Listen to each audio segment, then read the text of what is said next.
मेरी आंखों के सामने बड़ी तादाद में मौजूद अमरेली की सरजमीन के जिंदा दिल नौजवान साथी, बुजुर्ग, माएं और बहनें, आज संविधान दिवस है और ये मेरी खुशनसीबी है कि जहां मैं खड़ा हूं जिस मंच पर, उसके बिल्कुल बगल में बाबा साहब डॉक्टर भीमराव अंबेडकर जी की मूर्ति लगी हुई है और मैंने सबसे पहले उन्हें पुष्पांजलि अर्पित की है और उसके बाद मैं आपके बीच में खड़ा हूं। आप सबको भी याद होगा और मुझे भी याद है कि पिछले इलेक्शन के दौरान राजकमल चौक पर और फिर शायद सीनियर सिटीजन पार्क में 2 सभाएं की थी मैंने। तब मैं राजनीति में नहीं था, तब मैं सिर्फ शायर था, लेकिन परेश भाई के लिए दिल में इतनी मोहब्बत थी कि मैं सियासत में ना होते हुए भी अमरेली सिर्फ इसलिए आया था कि मैंने परेश भाई की बड़ी तारीफें सुनी थी और आकर के मैंने आपसे उनके लिए दामन फैलाया था। और मैं आपका शुक्रिया अदा करूंगा कि आपने मुझे मायूस नहीं किया था। पिछली बार दुआओं से मेरा दामन भर दिया था और उन दुआओं का असर ये रहा, उन दुआओं का सदका ये रहा कि 5 साल बाद अगर आज लौट करके आया हूं तो सांसद बन के लौट के आया हूं। ये आपकी दुआओं की वजह से हुआ है। तो सबसे पहले तो अमरेली वालों, आपका बहुत शुक्रिया अदा करूंगा कि आपकी गायबाना दुआओं ने, आपने किसी लम्हे में शायद मेरे लिए दुआ की होगी। ये बड़े बुजुर्गों की सरजमीन है, तो इस शहर से मिली दुआ ने मुझे आज वहां खड़ा कर दिया कि देश की सबसे बड़ी पंचायत में आपकी आवाज बन के बोलने का मौका मिल रहा है। न तेरा है न मेरा है, ये हिंदुस्तान सबका है। न तेरा है न मेरा है, ये हिंदुस्तान सबका है। नहीं समझी गई ये बात तो नुकसान सबका है। जो इसमें मिल गई नदियां वो दिखलाई नहीं देती, महासागर बनाने में मगर एहसान सबका है। यहां जो हजारों की तादाद में नौजवान, बुजुर्ग, माएं, बहनें मौजूद हैं, मैं उनसे थोड़ी देर के लिए मुखातिब हूं। मैं आपसे थोड़ी देर के लिए बातचीत करना चाहता हूं।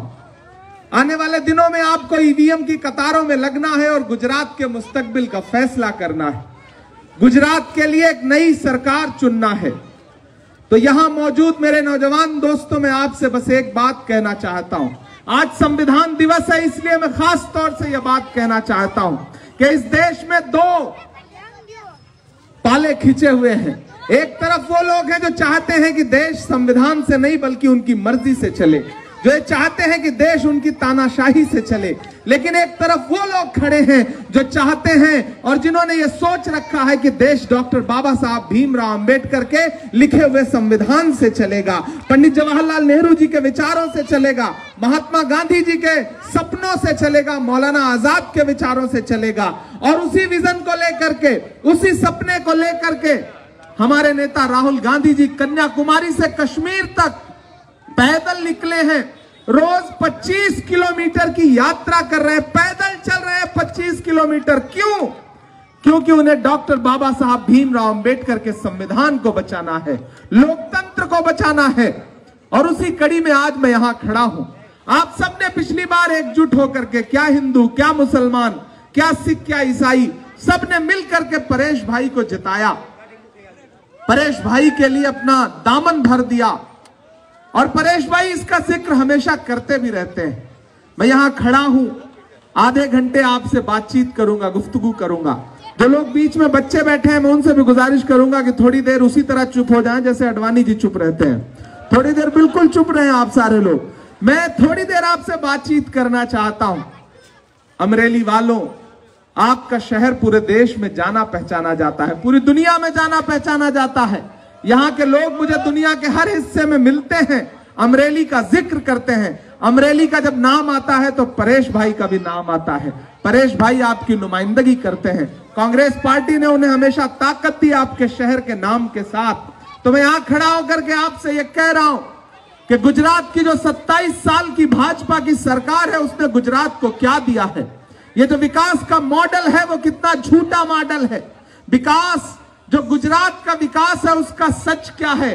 मोरबी में 135 से ज्यादा लाशें बिछी रही, लेकिन देश का हाकिम दिन में 3 बार कपड़े बदल करके हरी झंडियां दिखा रहा था, ट्रेन रवाना कर रहा था, पीड़ितों के साथ खड़े होने के बजाय। वो जो 135 लाशें थी, उनके गुनहगार आज भी बाहर घूम रहे हैं। पकड़ा कौन गया? टिकट काटने वाला क्लर्क पकड़ा गया। यह है गुजरात के विकास का सच। गुजरात में मैं पिछले 2 हफ्ते से घूम रहा हूं। सड़कों की हालत ऐसी है कि सड़क में गड्ढे हैं या गड्ढों में सड़क है, अंदाजा लगाना मुश्किल है। यह है गुजरात के विकास का सच। यहां नौजवान साथी खड़े हैं, आप नौकरियों के लिए फॉर्म भरते हैं, ये सोचते हैं कि आपको नौकरी मिलेगी, लेकिन जिस दिन आपका एग्जाम होना होता है उससे पहले पर्चा लीक हो जाता है। यह है गुजरात के विकास का सच। शाहरुख खान के बेटे आर्यन के पास से 5 ग्राम ड्रग्स भी बरामद नहीं हुआ था। 1 महीना टीवी चैनलों पे जो तमाशा चला था आपने देखा था। लेकिन आपके इसी गुजरात में मुद्रा पोर्ट पर हजारों करोड़ का ड्रग्स पकड़ा गया, टीवी चैनलों पे कोई बात तक नहीं हुई। कौन है जो ये ड्रग्स ला रहा है गुजरात में? कौन है जो हमारी नई पीढ़ी को नशे में झोंक देना चाहता है? इसकी जांच करने के लिए किसी एजेंसी के पास समय नहीं है। देश के बाहर Gujarat model, Gujarat model, Gujarat model, क्या यही है गुजरात का विकास कि हिलाओ तो पुल टूट जाता है? मोरबी में 135 लाशें बिछी थी और टीवी चैनलों पे यह बताया जा रहा था कि लड़के पुल हिला रहे थे इसलिए टूट गया। यह है गुजरात का विकास कि हिलाने पे पुल टूट जाता है। यहां से ट्रेन रवाना करते हैं मोदी जी, वो भैंस से टकराती है तो भैंस नहीं मरती, ट्रेन का इंजन टूट जाता है। यह है गुजरात के विकास का सच। गुजरात में भाजपा की सरकार सड़क बनवाती है, उनके मंत्री उद्घाटन करते हैं, सड़क पर नारियल फोड़ते हैं तो नारियल नहीं टूटता, सड़क टूट जाती है। यह है गुजरात के विकास का सच। 40 लाख रजिस्टर्ड बेरोजगार हैं इस गुजरात में। 5233 विद्यालय यानी कि स्कूल बंद होने के कगार पर आ गए। यह है गुजरात के विकास का सच। लेकिन प्रधानमंत्री जी पूरे देश में खड़े होकर कहते हैं कि ना खाऊंगा ना खाने दूंगा। सच बात है, किसी को खाने नहीं दे रहे हैं वो। डीजल, पेट्रोल, आटा, चावल, दूध, दही, पनीर, छाछ, रसोई गैस, रसोई का तेल, सब कुछ महंगा कर दिया, खाने नहीं देंगे। मैं तो आजकल हर देश में, देश के हर कोने में जाके उनसे पूछ रहा हूं। मैं शायर हूं तो मैं उनसे अपने अंदाज में पूछता हूं। जब मैं जहां भी खड़ा होता हूं अलल ऐलान उनसे पूछता हूं कि कहां सोया है चौकीदार। ऐसे काम नहीं चलेगा। पता लग रहा है आप बड़ा एकदम सुकून से, डरे डरे से बैठे हुए। अमरेली जिस चीज के लिए जाना पहचाना जाता है वो समझ में आना चाहिए। आपका जोश, आपका जज्बा मुझे नजर आना चाहिए। मैं इसलिए जिंदा हूं कि मैं बोल रहा हूं। दुनिया किसी गूंगे की कहानी नहीं लिखती। मैं हिम्मत कर रहा हूं, मैं आपकी आवाज बन के बोलने की कोशिश कर रहा हूं। अगर लगे कि मैंने सच बोला है तो मुझे उसी तरह से आप नजर भी आने चाहिए। मैं पढ़ता हूं कि कहां सोया है चौकीदार, कहां सोया है चौकीदार। गैस सिलेंडर की कीमत भी 1000 के पार। कहां सोया है चौकीदार, कहां सोया है चौकीदार। जो लोग हाथ बांध के खड़े हैं, जो भी फैसला नहीं कर पाए हैं कि इस चुनाव में क्या करना है, मैं उनको भी शामिल करता हूं। इधर मेरी माएं बहनें खड़ी हैं, मैं इनको भी शामिल करता हूं कि कहां सोया है चौकीदार, कहां सोया है चौकीदार। पेट्रोल और डीजल की कीमत रही सैकड़ा मार। कहां सोया है चौकीदार, कहां सोया है चौकीदार। मैं शायर हूं तो मैं अपने अंदाज में बात कहता हूं कि चाय बेचने वाला पूरा भारत बेच रहा है। सही बोल रहा हूं ना? सही बोल रहा हूं कि नहीं बोल रहा हूं? सही बोल रहा हूं ना भाइयों बहनों? मैं बिल्कुल सही बोल रहा हूं कि चाय बेचने वाला पूरा भारत बेच रहा है। इसी काम में हासिल उन्हें महारत बेच रहा है। रेल बिक गई, तेल बिक गया, बिका हवाई अड्डा। अगली जो लाइन है उस पर कोई भी हाथ खामोश नहीं रहेगा कि रेल बिक गई, तेल बिक गया, बिका हवाई अड्डा। सब कुछ बिकता देख के खुश हैं अपने जेपी नड्डा। कि जनता महंगाई की मारी करती हाहाकार, कहां सोया है चौकीदार, कहां सोया है चौकीदार। गैस सिलेंडर की कीमत भी 1000 के पार, कहां सोया है चौकीदार, कहां सोया है चौकीदार। अमरेली वालों, अब मैं आपसे 2 मिनट बड़ी संजीदा गुफ्तगू करना चाहता हूं। मुझे बस सुनेंगे, जो बच्चे हैं वो चुप रहेंगे, जो मेरे बड़े बुजुर्ग हैं वो मुझे सुनेंगे 2 मिनट के लिए। आपने बड़ी मोहब्बत से पिछली बार परेश भाई को जिताया, बहुत दामन भर भर के वोट दिया, आपका शुक्रिया। आपने मुझे भी दुआएं दी, मैं सांसद बन के आपके बीच में लौट के आया। पिछली बार हमारी एक बहन यहां और आई थी कैंपेन में, जेबी माथुर केरल से है। आपकी दुआओं का सदका ऐसा था कि वो भी राज्यसभा की सांसद बन गई। आपकी दुआओं में बड़ी ताकत है। तो मैं आपसे बात करने ये आया हूं कि इस बार लड़ाई बड़ी महत्वपूर्ण है, बड़ी अहम है। टीवी चैनलों पे आपको दिखाया जा रहा होगा कि भारतीय जनता पार्टी चुनाव लड़ रही है, लेकिन एक बहुत बड़ा सच बताता हूं, भाजपा की सरकार सिर्फ टीवी चैनल पर चुनाव लड़ रही है, जमीन पर कांग्रेस चुनाव लड़ रही है। मैं पूरा गुजरात घूम के आ रहा हूं, गुजरात बदलने जा रहा है। 27 साल में भारतीय जनता पार्टी की सरकार ने जो गुजरात को बदहाली सौंपी है, अवाम उससे नाराज है। अवाम चाहती है कि गुजरात में परिवर्तन हो, लेकिन मैं अमरेली में खड़ा होकर यह कह रहा हूं कि पिछली बार मैं आया था तो आपने 5 की 5 सीटें इस जिले की कांग्रेस की झोली में डाली थी। आपकी दुआओं की वजह से मुझे भी दिल्ली लौटने के बाद इज्जत मिली थी। पार्टी ने कहा कि तुम भी गए थे तो तुम्हारी भी बात मानी गई। आज मैं फिर एक बार आपके सामने दामन फैलाने आया हूं। अमरेली वालों, मायूस मत करना।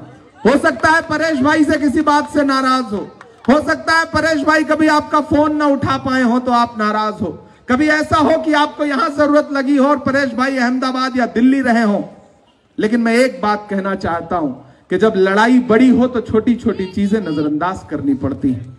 यह लड़ाई बहुत बड़ी है, यह लड़ाई संविधान को बचाने की है। इस देश में कुछ ताकतें ऐसी हैं जो चाहती हैं कि लोकतंत्र ना बचे। डॉक्टर बाबा साहब भीमराव अंबेडकर जी ने जो सपना देखा था, उस सपने को कुचलना चाहती है एक पार्टी। याद करो ऊना में किस तरह से हमारे दलित भाइयों के कपड़े उतार के उन्हें बांध करके पीटा गया था, याद है या नहीं याद है? याद करिए हमारे एक आदिवासी विधायक अनंत पटेल को किस तरह से मार पीट करके लहू लहू कर दिया गया, किस तरह से अक़लियतों के साथ बर्बरता की गई। याद करिए। मैं आपसे यही कहने आया हूं कि सरकार ने जुल्म और महंगाई के अलावा इस सूबे को कुछ भी नहीं दिया है। और आप, सलाम आपको, आप पिछले 27 साल से भाजपा को झेल रहे हैं, देश तो 8 ही साल में परेशान हो गया। आपको सलाम, आप बड़े सब्र वाले लोग हैं। तो मैं आपसे यह कहने आया हूं कि जब लड़ाई बड़ी होती है तो छोटी छोटी चीजें नजरअंदाज करनी पड़ती है। मैंने पिछली बार भी आपसे यह बात कही थी कि आपके बीच में भाजपा पिछली बार हारते हारते रह गई थी, सरकार उसकी हारते हारते रह गई थी। मोदी जी को सी में प्लेन उतारना पड़ा था, पानी में करतब दिखाने पड़े थे, तब जाके बड़ी मुश्किल से सरकार बन पाई थी। मोदी जी जानते थे इस बार कि भाजपा हारने के कगार पर है, तो उन्होंने दिल्ली से एक अपना और दोस्त बुलाया है। मैं नाम नहीं लूंगा, नहीं आप जान जाएंगे कि मैं केजरीवाल जी की बात कर रहा हूं। वो आपके बीच में आएंगे और आपसे कहेंगे झाड़ू पकड़िए, सफाई करना है, जबकि सच्चाई है कि सबसे ज्यादा कचरा उन्हीं के यहां भरा हुआ है। तो सफाई करना उनका मकसद नहीं है, उनका मकसद है कि कांग्रेस के थोड़े से वोट काटो और भारतीय जनता पार्टी को फायदा पहुंचाओ। इस सीधी लड़ाई में भाजपा और कांग्रेस की सीधी लड़ाई में अगर एक भी वोट आप इधर उधर कहीं देते हैं तो समझिए कि आप भाजपा को वोट दे रहे हैं, भाजपा को फायदा पहुंचा रहे हैं। और आप ये मत समझिएगा कि आपके एक वोट से क्या होता है। मेरी माओ बहनों, एक वोट बहुत अहम है। आपने एक वोट को उसी तरह समझो। मैं एक छोटी सी बात आपको बताता हूं कि एक बार जंगल में आग लगी थी, जंगल के सारे जानवर अब जंगल छोड़ के भाग रहे थे। जैसे आज मुल्क में नफरत की आग लगी हुई है, पूरे मुल्क में नफरत की आग है, लेकिन इस नफरत की आग के खिलाफ पूरे देश में अगर कोई खड़ा है सीना ठोक करके, तो उसका नाम सिर्फ और सिर्फ राहुल गांधी है। वो आदमी 25 किलोमीटर, आप आसान समझते हैं 25 किलोमीटर, मैं उनके साथ कन्याकुमारी से चल रहा हूं इस यात्रा में। यात्रा छोड़ करके आपके बीच में सिर्फ इसलिए आया हूं कि आपसे अपील कर सकूं चुनाव के लिए, वरना फिर लौट के उसी यात्रा में चला जाऊंगा। 25 किलोमीटर हर दिन पैदल चल रहा है एक शख्स। क्यों? क्योंकि उसका नारा है भारत जोड़ो नफरत छोड़ो। नफरत के खिलाफ जो लड़ाई वो आदमी लड़ रहा है, मुझे लगता है कि आप जाकर के उस यात्रा में शामिल तो नहीं हो सकते यहां से, लेकिन आप जिस दिन ईवीएम की लाइन में खड़े होंगे वोट देने के लिए, तो आपका कांग्रेस को दिया गया एक एक वोट राहुल गांधी के कदमों को ताकत देगा, राहुल गांधी के हौसले को ताकत देगा, राहुल गांधी जो लड़ाई लड़ रहे हैं उसको ताकत मिलेगी। लोग मुझसे कहते हैं, जब मैं यात्रा में चल रहा था तो केरल में एक पत्रकार ने मुझसे कहा कि इमरान साहब आप राहुल गांधी के साथ चल रहे हैं, आप क्या कहेंगे? तो मैंने कहा कि अगर मैं महात्मा गांधी के दौर में पैदा हुआ होता तो मैं अंग्रेजों के खिलाफ महात्मा गांधी के साथ पैदल चल रहा होता, लेकिन अगर आज मेरी खुशनसीबी है कि मैं इस दौर के गांधी के साथ पैदा हुआ हूं, मैं राहुल गांधी के साथ पैदा हुआ हूं, तो मैं उनके साथ पैदल चल रहा हूं। जो हर जालिम से टकराएगी वो आंधी बनाऊंगा, जो हर जालिम से टकराएगी वो आंधी बनाऊंगा। नए अंग्रेज आए हैं, नया गांधी बनाऊंगा। मेरे दोस्तों, हम लगातार इस लड़ाई को लड़ रहे हैं, और इस लड़ाई को लड़ने में अगर आपका सहयोग, आपका समर्थन नहीं मिला तो हम कमजोर हो जाएंगे। तो मैं आपसे कह रहा था कि नफरत की आग लगी हुई है, जंगल के सारे जानवर जंगल छोड़ के भाग रहे थे। एक नन्हा सा परिंदा होता है गौरैया, पता नहीं आपके यहां पाया जाता है या नहीं, छोटा सा परिंदा है, गौरैया उसको बोलते हैं। वो अपने जलते हुए आशियाने को देख रही थी, उसके घोंसला जल रहा था, वो देख रही थी, उसकी आंखों में आंसू थे। एकाएक उसके अंदर पता नहीं कहां से हिम्मत आई, वो पड़ोस में एक तालाब था जंगल में, वो तालाब पर गई और अपनी चोंच में जो 2-3 बूंद पानी भर सकती थी वो पानी भर करके आई और दहकती आग के ऊपर अपनी चोंच का पानी छोड़ दिया।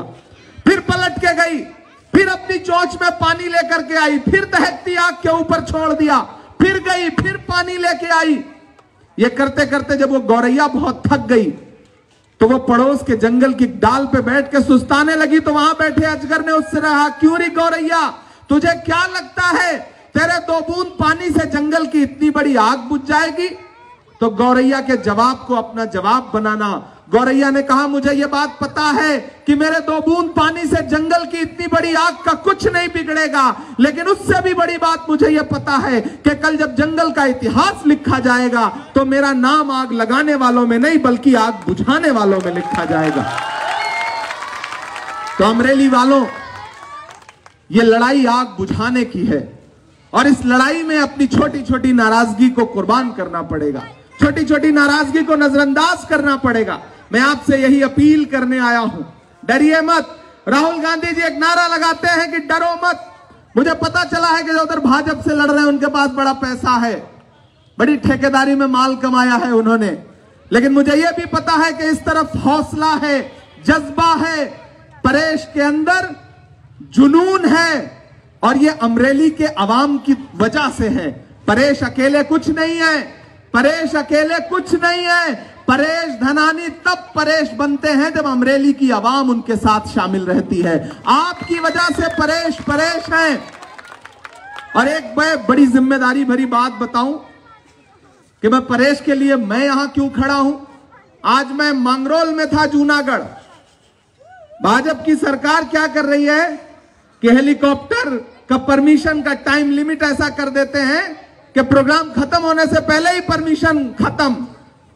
हेलीकॉप्टर मुझे छोड़ के वहां से मजबूरन उसको आना पड़ा। मैं मांगरोल से 4 घंटे बाई रोड सफर करके सिर्फ यहां आया। किसी और का प्रोग्राम होता तो मैं वापस अहमदाबाद चला जाता, लेकिन मैं यहां सिर्फ इसलिए आया क्योंकि मैंने परेश धनानी को आपके मुद्दों पर अहमदाबाद से लेकर के दिल्ली तक के सियासी गलियारों में लड़ते देखा है। मैं इसलिए परेश धनानी के लिए यहां पे आया हूं। मेरे नौजवान साथियों, मेरे बुजुर्गों, मेरे तमाम लोग ऐसे हैं जिनकी उम्र मेरे वालिद की उम्र की तरह है। तमाम लोग ऐसे हैं जो मेरे बड़े भाई की तरह हैं। तमाम लोग यहां पर ऐसे हैं जो मेरे छोटे भाई की तरह हैं। मेरी दादियां, मेरी चाचियां, मेरी बहनें, मेरी माएं यहां पे जो खड़ी हैं, मैं सबको शामिल करते हुए बस ये कह रहा हूं कि इस बड़ी लड़ाई में एक बार फिर से परेश भाई का साथ दीजिए। और अमरेली की पूरी आवाम से, पूरे जिले की आवाम से कह रहा हूं कि पिछले बार आपने 5 की 5 सीटें कांग्रेस की झोली में डाली तो सरकार बनते बनते रह गई थी। इस बार अगर आपने 5 की 5 सीटें कांग्रेस की झोली में डाली तो मैं आपसे वादा कर रहा हूं, क्योंकि मैं पूरा गुजरात देख के आ रहा हूं, इस बार बिना किसी रोक टोक के कांग्रेस की सरकार बनने जा रही है। और अगर सरकार बनती है तो आप सिर्फ विधायक नहीं चुनोगे, आप सिर्फ एमएलए नहीं चुनोगे, आप भी जानते हो कि जिस दिन कांग्रेस की सरकार बनेगी उस दिन परेश धनानी उस सरकार में बहुत अहम ओहदे पर बैठेंगे। ये बात आप लोग जानते हो। तो मेरी आपसे गुजारिश है कि इस बार परेश भाई का फिर से साथ दीजिए, क्योंकि ये लड़ाई आपको ही लड़नी है। आसमां जलती जमीन पर नहीं आने वाला, आसमां जलती जमीन पर नहीं आने वाला, आसमां जलती। आजकल जिस भी मंच पे खड़ा होता हूं, माइक जो है आज बार बार दबाने की कोशिश करता है। ऐसा लगता है जैसे इसमें भी भाजपा वालों की कोई साजिश हो, लेकिन ये अमरेली है, यहां कोई साजिश वाजिश नहीं होगी। कहा गया है, सुना गया है, कोई अजीब लुकनत पसंद हाकिम से वास्ता है, जो चाहता है, जो सोचता है, कोई न बोले, लेकिन मैं बोलूंगा, क्योंकि मैं इसलिए जिंदा हूं कि मैं बोल रहा हूं। दुनिया किसी गूंगे की कहानी नहीं लिखती। पिछले सेशन में जब मैं मेंबर ऑफ पार्लियामेंट के बन करके पहली बार पार्लियामेंट में आया, तो वही वो दिन था जब उन्होंने आटा, चावल, दूध, दही पे जीएसटी लगा दी थी। तो हम सारे लोग पार्लियामेंट में खड़े होकर के नारा लगाने लगे कि महंगाई पर बात करिए, सरकार को महंगाई पर बात करनी पड़ेगी। तो भारतीय जनता पार्टी के एक मंत्री खड़े हुए, उन्होंने कहा कि हम गरीबी मिटा देंगे। मैंने कहा साहब, ये बात तो आप मत ही करिए, क्योंकि गरीबी को मिटा देने की बातें सिर्फ बातें हैं। जो खुद दौलत के भूखे हैं, गरीबी क्या मिटाएंगे? गरीबों का लहू तो आपकी कारों का डीजल है। गरीबी मिट गई तो आप क्या रिक्शा चलाएंगे? ये नारे मत दीजिए, ये हमें मत सुनाइए। तो वो हमारी तरफ बड़ी हैरत से देख के बोलने लगे कि ये कौन आ गया पार्लियामेंट में। मैंने कहा हाँ, मैं आ गया हूं, और आने वाले 6 साल तो कम से कम मैं आपको परेशान करूंगा ही, इसमें कोई दो राय नहीं है। तो मैं आपकी आवाज बन के वहां बैठा हूं, और आपसे एक वादा यह भी कर रहा हूं मेरे भाई, कि यहां परेश हैं गुजरात की असेंबली में, तो एक भाई आपका दिल्ली में भी बैठा हुआ है पार्लियामेंट में, भाई है। बिल्कुल बिल्कुल। आसमां जलती जमीन पर नहीं आने वाला, थोड़ा सा वॉल्यूम बढ़ा दीजिएगा। आसमां जलती जमीन पर नहीं आने वाला, अब कोई और पैगंबर नहीं आने वाला, अब कोई और पैगंबर नहीं आने वाला। प्यास कहती है चलो रेत निचोड़ी जाए, प्यास कहती है चलो रेत निचोड़ी जाए, अपने हिस्से में समंदर नहीं आने वाला, अपने हिस्से में समंदर नहीं आने वाला। अमरेली वालों, वक्त की पाबंदियां हैं। 5-7 मिनट और बचे हैं जिसमें आपसे गुफ्तगू करना है। तो एक बार मैं फिर से आपसे इतनी ही अपील कर रहा हूं कि मेरे आने का भरम रखिएगा, मेरे आने की लाज रखिएगा। मैं आपसे वादा कर रहा हूं कि परेश राज्य की असेंबली में आपकी आवाज बन के बोलेगा। भाई है अपना, बड़ा भाई है अपना वो। लेकिन मैं आपसे यह वादा कर रहा हूं कि आपको जब भी जरूरत महसूस होगी, जब भी जरूरत महसूस होगी, आपका ये भाई दिल्ली में आपके लिए बैठा है। आप जब भी मुझे आवाज देंगे या जब भी मेरे पास आएंगे, लोग खाली सियासी जुमला देते हैं कि मेरा घर 24 घंटे खुला रहेगा। मैं तो आपसे दिल से ये कह रहा हूं कि मेरे घर का भी दरवाजा आपके लिए दिल्ली में खुला रहेगा और मेरे दिल का दरवाजा भी आपके लिए खुला रहेगा। अमरेली वालों, आपका हक है मेरे ऊपर, मैं ये मानता हूं कि आपका अधिकार है मेरे ऊपर। आप जब भी आवाज देंगे, मैं बिना डरे आपकी आवाज उठाने के लिए दिल्ली में बैठा हुआ हूं, क्योंकि मैं डरने वालों में से नहीं हूं। मैं आपकी आवाज बन के बोलने वालों में से हूं। मैं डरता नहीं हूं। कितनी भी आवाजें दबाई जाएं, कितनी भी कोशिश की जाए कि आवाज ना निकले, लेकिन मैं बोलूंगा, क्योंकि मत समझना डराने से डर जाएंगे। थोड़ा सा माइक और बेहतर कर दें अगले 5-7 मिनट। के मत समझना डराने से डर जाएंगे, अब के सारी हदों से गुजर जाएंगे। मौत के नाम का खौफ देता है क्यों, मौत जिस रोज आएगी मर जाएंगे। अमरेली वालों, के हमने जमजम दिया, आबे गंगा दिया, तुमने भारत को दंगा ही दंगा दिया। तुमने एक रंग के ख्वाब देखे, मगर हमने हिंदुस्तान को तिरंगा दिया।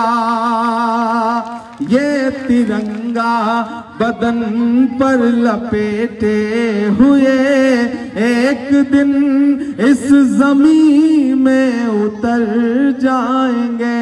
मत समझना डराने से डर जाएंगे। और चाहे जितनी घेराबंदी हो, चाहे जितनी साजिशें की जाए परेश भाई के खिलाफ, लेकिन मैं ये जानता हूं कि दायरे में सिमट के आएगा, दायरे में सिमट के आएगा, हर रवायत से हट के आएगा। आंधियों को जरा खबर कर दो, कोई भी हाथ खामोश नहीं रहेगा अगर मेरी बात सच्ची और अच्छी लगे तो, कि आंधियों को जरा खबर कर दो, शेर वापस पलट के आएगा, शेर वापस पलट के आएगा। भाजपा के लोग आपके बीच में आएंगे, कहेंगे कि हम आपको ये देने जा रहे हैं, वो देने जा रहे हैं। मेरे भाई पिछले 8 साल से अच्छे दिन भी दे रहे हैं, वो कह रहे हैं अच्छे दिन देंगे आपको। पूरे देश को ये जुमला दिया गया था कि अच्छे दिन देंगे, लेकिन अब आपके बीच में आए तो उनसे ये कहिए कि मोहब्बत भाईचारे के दीवाने दिन ही लौटा दो। फिर से तैयार रहिएगा। मोहब्बत भाईचारे के दीवाने दिन ही लौटा दो, वो सस्ती दाल सब्जी के सुहाने दिन ही लौटा दो। ये अच्छे दिन तो अंबानी अडानी को मुबारक हो,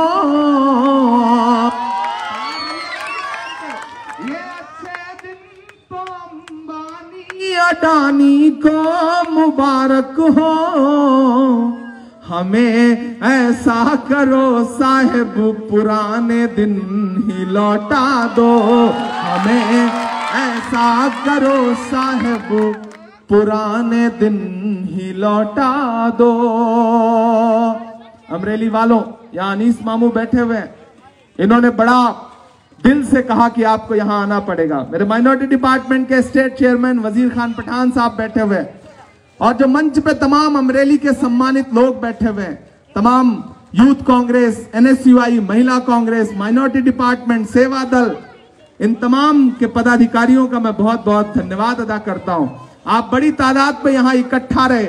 आज संविधान दिवस है, डॉक्टर बाबा साहब भीमराव अंबेडकर जी की स्टैचू इस तरफ है, और यहां मैं खड़ा होकर के आपसे यह कह रहा हूं कि आपका एक एक वोट जो कांग्रेस को मिलेगा वो इस देश के संविधान को बचाने के काम आएगा। तो मेरी आपसे अपील है कि परेश भाई को जिताइए, और आपने अगर जिताया तो आज मैं बहुत थोड़ी देर आपसे बातचीत करने के लिए हाजिर हुआ हूं, लेकिन परेश भाई के जीतने के बाद मैं वादा कर रहा हूं कि जीत के जश्न में एक मुशायरा यहां पर होगा। मैं आपके बीच में आऊंगा, बहुत सारी शायरी सुनाऊंगा। चूंकि 10 बज रहा है और 10 बजने से पहले माइक बंद होना आचार संहिता का नियम है, तो मैं उस नियम का पालन करते हुए आपसे अपील कर रहा हूं एक बार फिर से कि परेश भाई को जिताइए। परेश भाई आपके अपने हैं, आपने उनको फलते फूलते और बड़ा होते देखा है। जिस दरख्त को लगाया जाता है उस दरख्त को काटा नहीं जाता, ये हमेशा याद रखिएगा।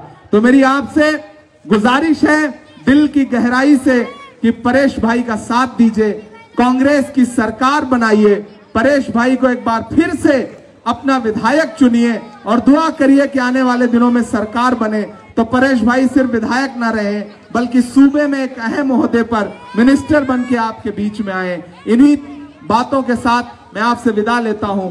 बहुत बहुत शुक्रिया। बहुत